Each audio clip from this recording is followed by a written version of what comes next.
오늘 우리에게 주시는 말씀은 사도행전 16장 11절에서 34절까지의 말씀입니다. 제가 봉독해 올려드리도록 하겠습니다. 우리가 드로아에서 배로 떠나 사모드라게로 직행하여 이튿날 네아폴리로 가고 거기서 빌립보에 이르니 이는 마게도냐 지방의 첫 성이요 또 로마의 식민지라. 이 성에서 수일을 유하다가 안식일에 우리가 기도할 곳이 있을까 하여 문 밖 강가에 나가 거기 앉아서 모인 여자들에게 말하는데, 두아디라시에 있는 자색 옷감 장사로서 하나님을 섬기는 루디아라 하는 한 여자가 말을 듣고 있을 때 주께서 그 마음을 열어 바울의 말을 따르게 하신지라. 그와 그 집이 다 침례를 받고 우리에게 청하여 이르되, 만일 나를 주 믿는 자로 알거든 내 집에 들어와 유하라 하고 강권하여 머물게 하니라. 우리가 기도하는 곳에 가다가 점치는 귀신 들린 여종 하나를 만나니 점으로 그 주인들에게 큰 이익을 주는 자라. 그가 바울과 우리를 따라와 소리 질러 이르되, 이 사람들은 지극히 높은 하나님의 종으로서 구원의 길을 너희에게 전하는 자라 하며 이같이 여러 날을 하는지라. 바울이 심히 괴로워하여 돌이켜 그 귀신에게 이르되, 예수 그리스도의 이름으로 내가 네게 명하노니 그에게서 나오라 하니 귀신이 즉시 나오니라.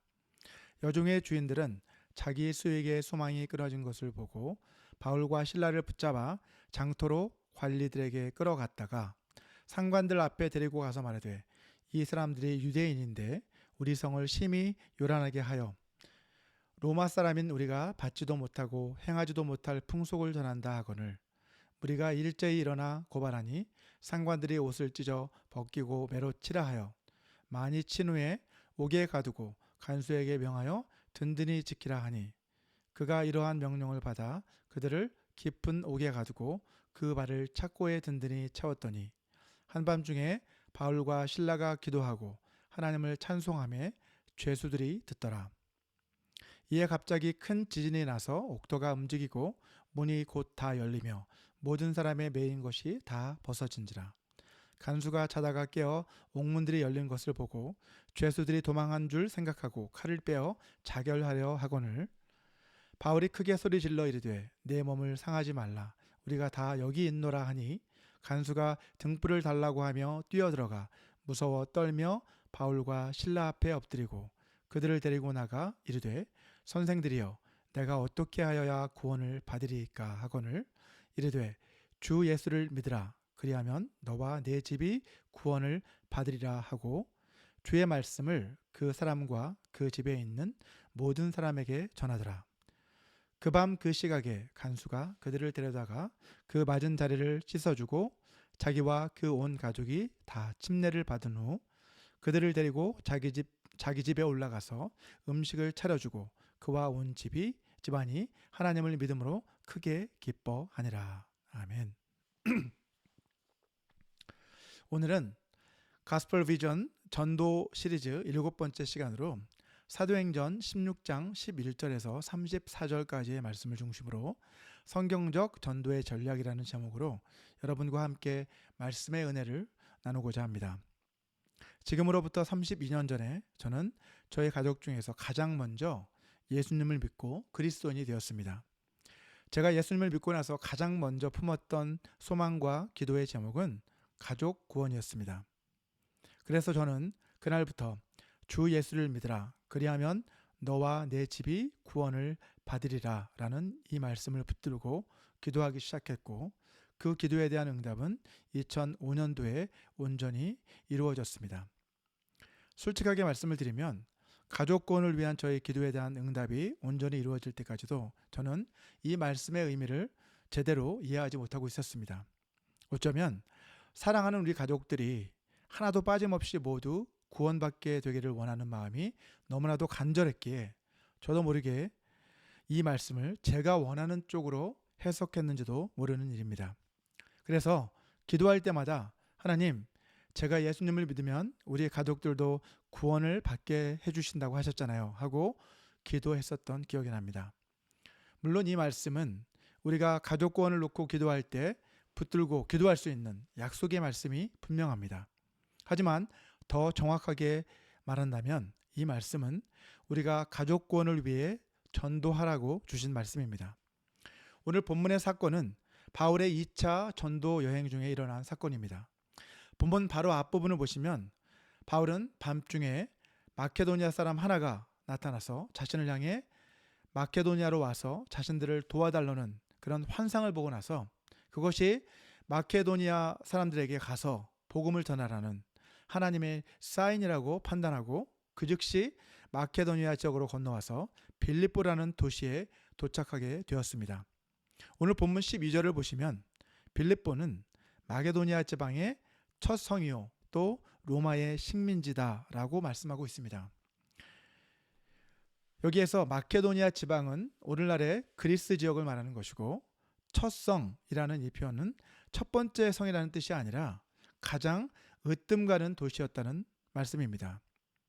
자, 오늘 이 본문의 말씀을 통해서 우리가 확인할 수 있는 성경적 전도의 전략 첫 번째는 전도를 위한 교두보를 확보하라는 것입니다. 교두보는 영어로는 브릿지헤드라고 하는데 이것은 상륙작전이나 공격작전 때 작전의 수행상의 발판 확보를 위해서 적진지 안에 설치하는 그러한 전방의 거점을 말하는 것입니다. 자, 바울에게 있어서 전도를 위한 교두보는 회당이나 기도처였습니다. 자, 본문 13절에서 우리는 이러한 바울의 전략을 확인할 수 있습니다. 안식일에 우리가 기도할 곳이 있을까 하여 문 밖 강가에 나가 거기 앉아서 모인 여자들에게 말하는데 라고 기록하고 있죠. 바울은 성령의 인도로 빌립보 지역에 오게 되었고 그곳에서 도착해서 가장 먼저 한 일은 기도할 장소를 찾는 것이었습니다.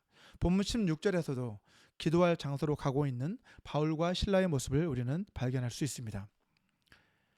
자, 두 번째 전략은 기도로 전도를 준비하라는 것입니다. 저도 대학 캠퍼스에서 전도하러 나갈 때 항상 다른 형제 자매들에게 또 그들과 함께 기도 동산에 가서 간절히 통성으로 기도한 뒤에 전도를 나가곤 했던 경험이 있습니다.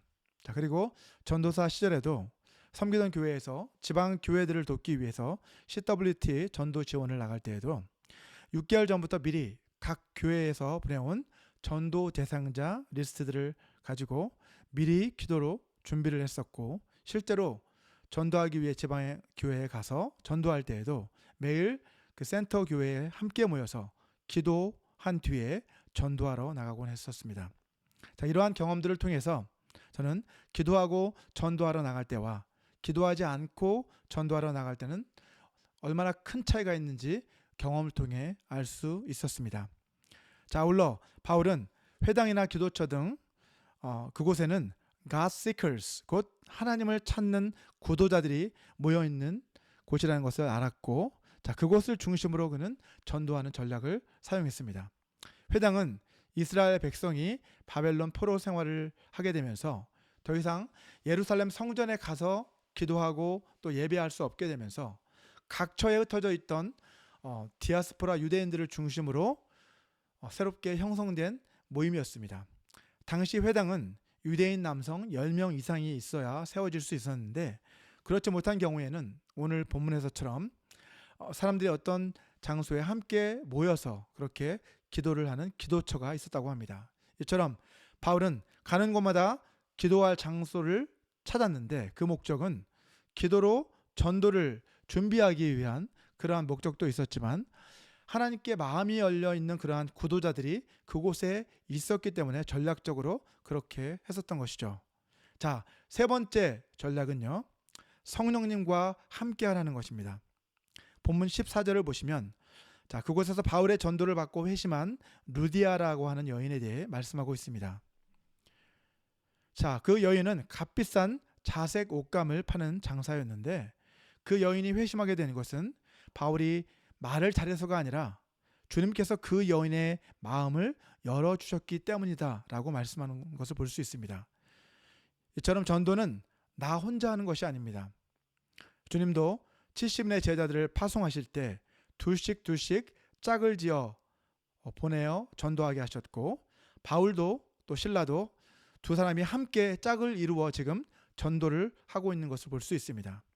이처럼 다른 사람과 함께 짝을 이루어서 전도하는 것은 굉장히 효과적인 전도 방법입니다.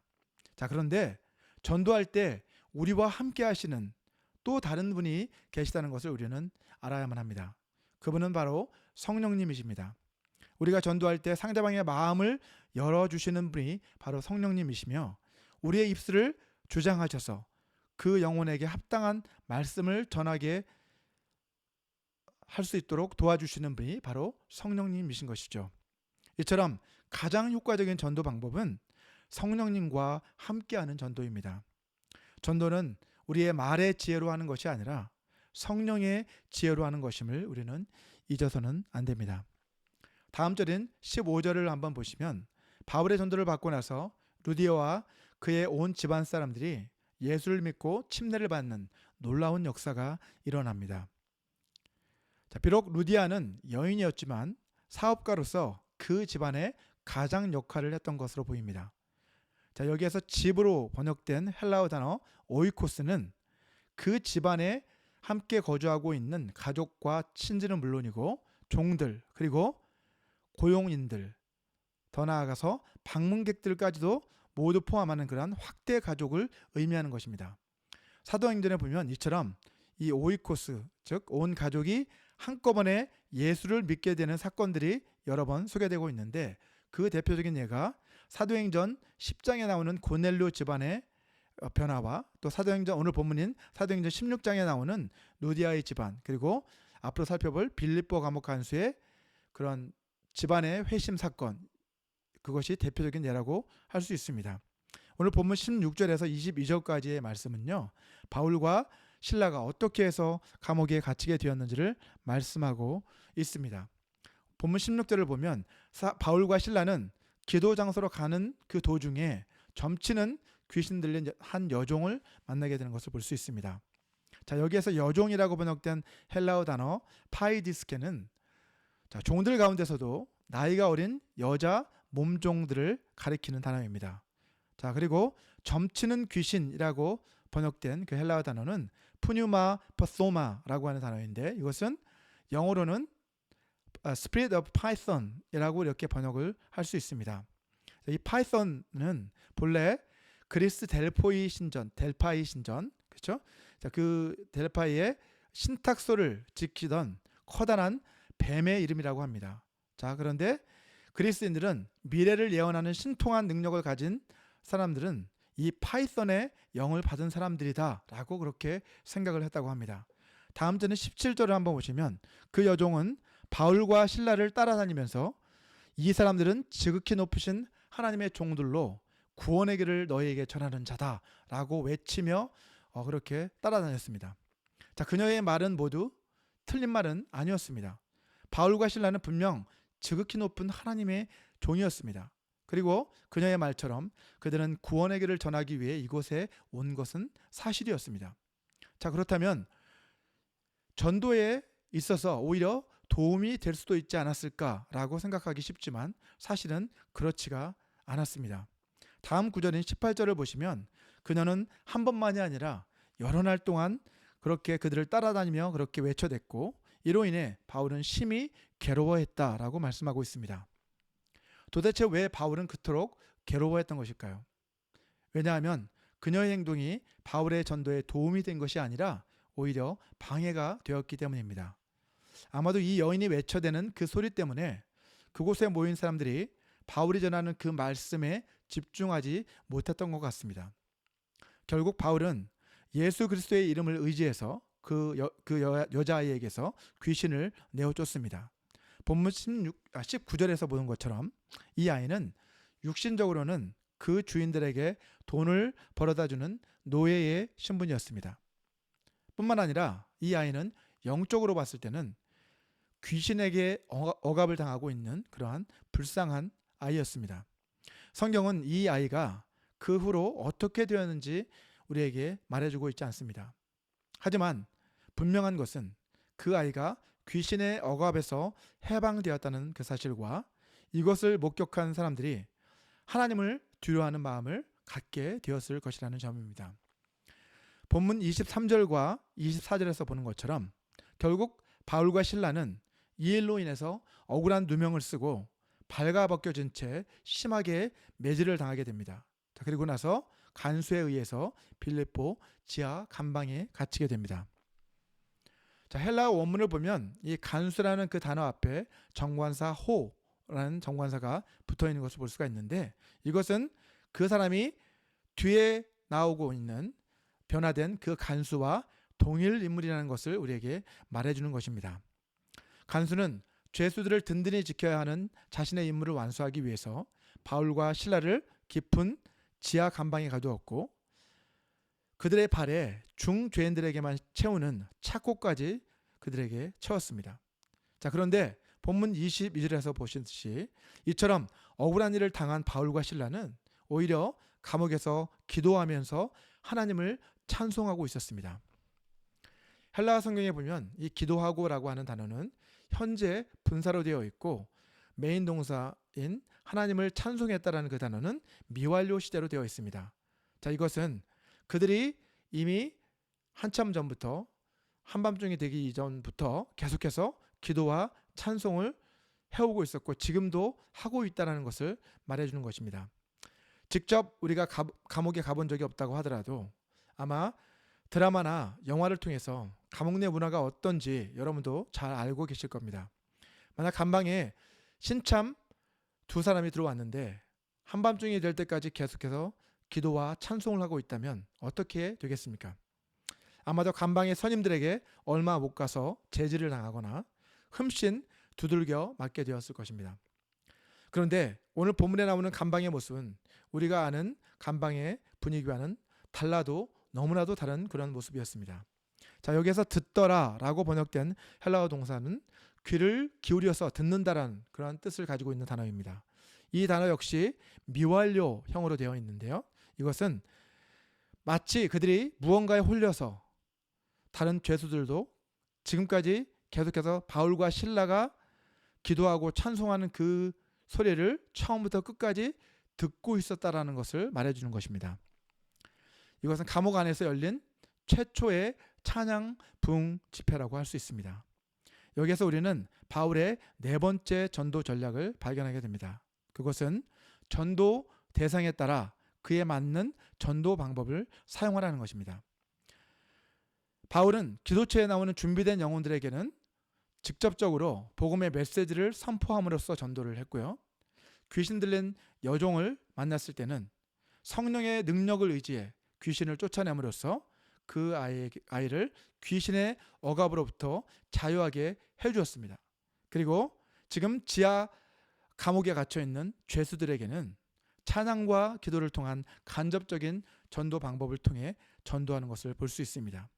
자, 그런데 본문 26절에 보니까 자정이 될 무렵 갑자기 큰 지진이 일어나서 옥토가 흔들리고 옥문들도 다 열리고 모든 죄수들을 올가매고 있던 것들이 다 벗어지는 놀라운 일이 벌어집니다. 죄수들이 탈옥할 수 있는 아주 절호의 기회가 찾아온 것입니다.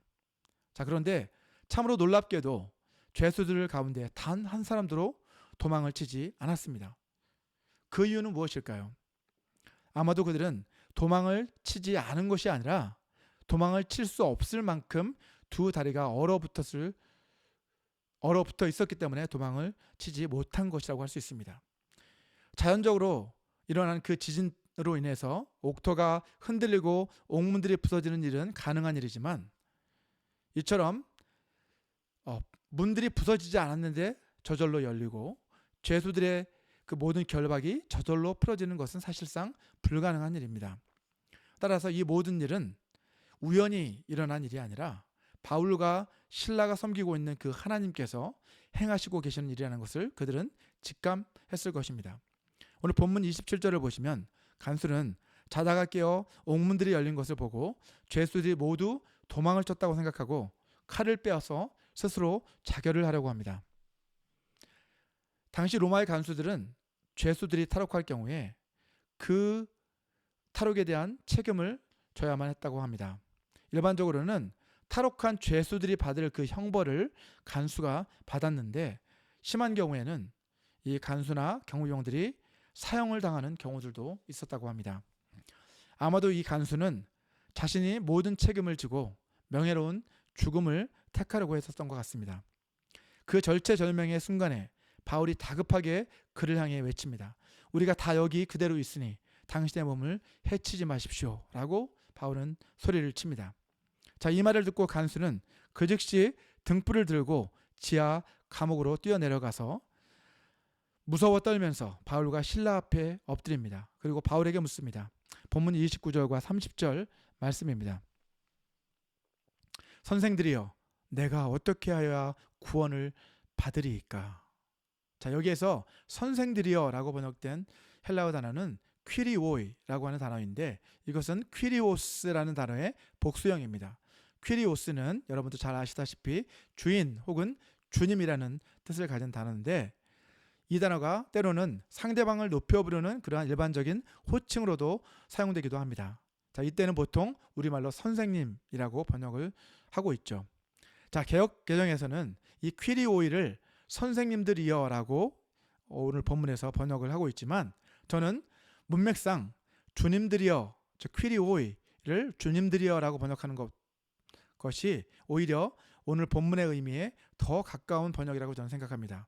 왜냐하면 사도행전 곳곳을 보게 되면 당시 그리스 로마권에 속한 사람들은요, 대부분 이러한 신비한 능력을 행하는 그러한 사람들을 만나면 그들을 신적인 존재로 대하는 그러한 성향이 있었다고 합니다.